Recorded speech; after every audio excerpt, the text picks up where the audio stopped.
Randy, it was talked about after the game how your defense does such a good job adjusting at halftime and playing better in the second half. I mean, what goes into that? How are you guys able to consistently do that so well throughout the years? Well, I would say we do what we do, so we know when there's problems. Disappointing that we had the problems, but once we figured out what they were, we got them adjusted, the kids adjusted, and we got the problem solved for the most part.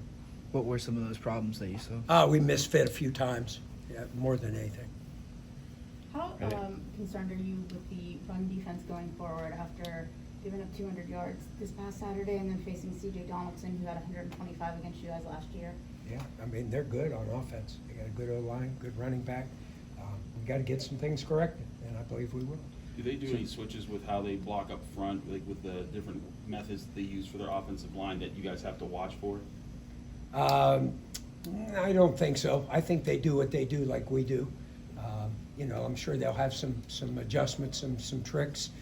They're a three down defensive line, and we're a 4, so they'll have some differences. But I think for the most part, they'll do what they do, and we do what we do. Randy, what's the challenge with their quarterback? How much is it designed, or is he just? Well, I think some of it's design, and some of it he's a tremendous athlete.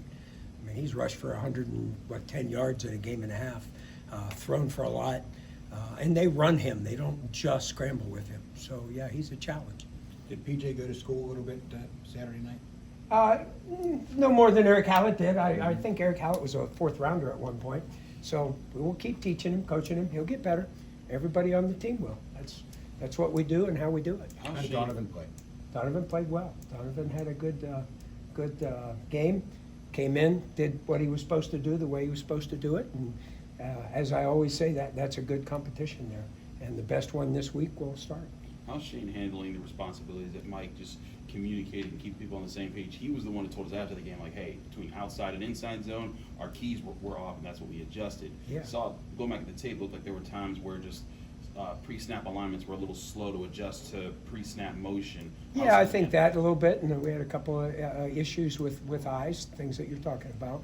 I think early in the season that stuff happens, and we're playing against a good team with a big physical back who transferred from the SEC, and so he made us pay for it early. And Shane, I was and Shane, how do you see? Shane's doing good. Shane's doing good. He's an experienced guy.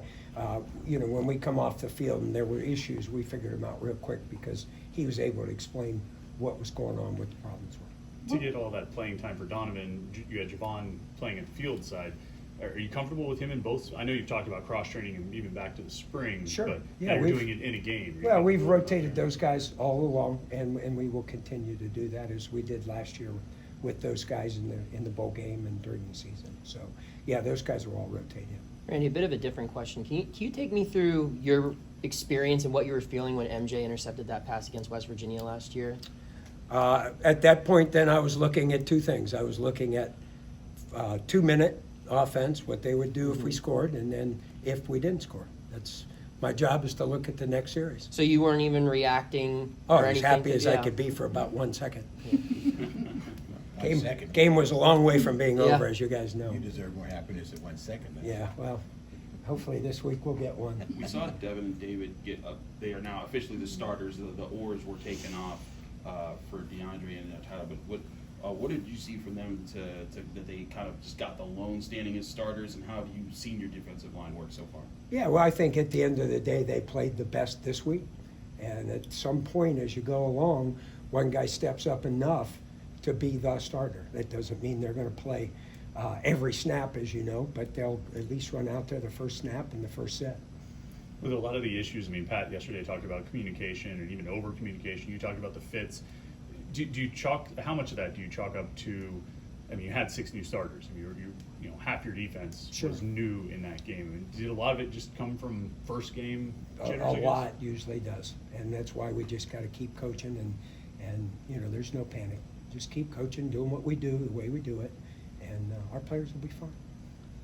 Is there something you guys have to do to get more turnovers right now? Or are you happy with the pace of how you guys have created turnover in each game? Well, not one per game. I don't think anybody'd be happy with that. We do have to get the ball out a little more. We got to create a little more pressure, and we got to get more population to the ball. I think that'll create it. Are you Great. pleased that the defense was able to kind of tighten up in the second half of We Against didn't it. tighten up enough, so I would put it that way. And if we stop them on that last set and get the ball back to the offense, maybe I'd be a little happier. Randy, how has the bounce back been from a mentality standpoint? Is it a feeling of a rivalry week this week? Oh, yeah, it is, but I think as you always do after a loss is you got to regroup, figure out what the problems are, and get them corrected, and we had a serious practice today. What, after the 2 games, how did Bengali and Solomon grade in their assignments and responsibilities and whatnot? They did fine. I think there were plays. Both of them are still figuring parts of it out. We moved Bengali to the boundary, and Sullivan's in, and Sully is also learning. So there's going to be a little learning curve every week, and I think the critical point for those, as anybody that's new out there, is how they do when they learn from their mistakes. If we learn from our mistakes, we'll be a lot better this week. Are you a little concerned about the depth there? I mean, who are you looking for to stand up or to step up behind those 2 guys? Well, we've got Lovelace is out there. We've got, let's see, I'm trying to think of who else. Yeah, Nick Lappy's out there.